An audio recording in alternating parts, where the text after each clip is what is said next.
tulikosea kweli yule Martha Karua kumrejesha kule, na hili kosa lisitokee tena hapa. Hivi mtu anatoka huko analeta ujinga wake hapa, halafu eti anarejeshwa nzima salama salimini kweli? Na yule anayesema anadai kapigwa eti anashuka kwenye gari anajichechemeza kweli? Yule alikuwa apigwa arudi na mitungi ya gesi kule kwao, anafumulia gesi. Wengejua Tanzania, wengeona makali ya jeshi la Tanzania. Anayekuja kwetu tunamalizana naye hapa hapa, wanavyotaka tunataka. Sisi hatujashindwa na sisi hatuwaogopi. Wasifikirie kama walivyoweza kufanya kule kwao watakuja kuchochea Tanzania hivyo hivyo. Tanzania ni nchi tunayoheshimiana. Tanzania ni nchi ambayo tunaishi kwa urafiki na udugu.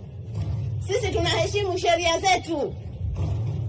Wao tuliwaona kule walienda kunajisi mpaka bunge lao. Nchi gani ile? Eti alafu mtu anakuambia tukasome kwao. Tukasome nini? Kipi tukasome? Sisi hatuna cha kusoma kwa Wakenya, isipokuwa Wakenya watoke kule waje wajifunze kwetu.